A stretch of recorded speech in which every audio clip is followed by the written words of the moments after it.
Binuksan na ng Department of Agriculture ang mga bagong permanent kadiwa outlets sa Luzon, kung saan makakabili ang lahat ng bigas sa presyong 43 pesos kada kilo. Pero reklamo ng mga magsasakang nagrally kanina, sa mga karaniwang palengke, mahal pa rin ang bigas. Si Kim Salinas may balitang A to Z.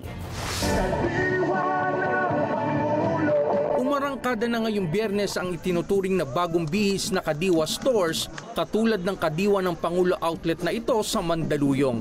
Ayon sa Department of Agriculture, ibig sabihin nito ay makakabili na ang lahat ng mas murang bigas sa halagang 43 pesos kada kilo sa mga permanenteng kadiwa outlets. Yung dating kadiwa natin, karamihan doon mobile no, na pop-up. So this is fixed stores talaga all over the country.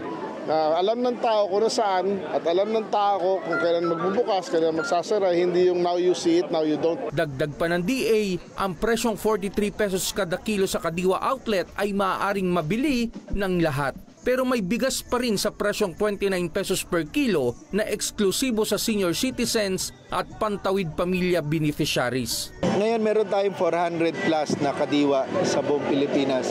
Yung kadiwa ng Pangulo na merong P29 at saka Rice for All. Ikinatuwa naman ng mga residente ng Barangay Daang Bakal, Mandaluyong City ang pagbubukas ng kadiwa outlet sa kanilang lugar. Siyempre bigas. Una sa akin priority bigas kasi mahal ang bigas sa labas.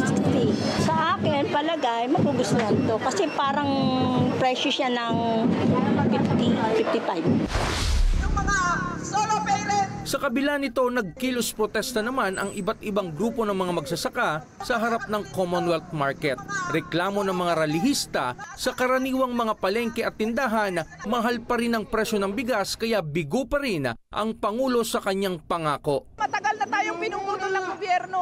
Halos buwan-buwan ay nangangako siyang mabababa ang presyo ng bigas. Panliling lang at kumuloy ng pangako ang ginagawa ni Marcos Jr. at ni DA Secretary Francisco Tio Laurel. Hindi po totoo na bababa ang presyo ng bigas sa mga palengke. Paliwanag naman ni Agriculture Secretary Francisco Laurel, nagkakamali sila. Kasi ang 43 pesos ay no subsidy.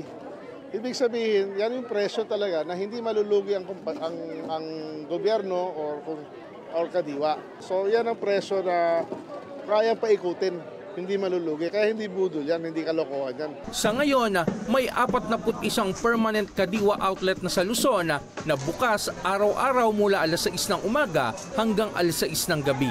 Sa pagtataya ng DA, posible pang bumaba ang presyo ng bigas sa susunod na taon sa 39 pesos kada kilo.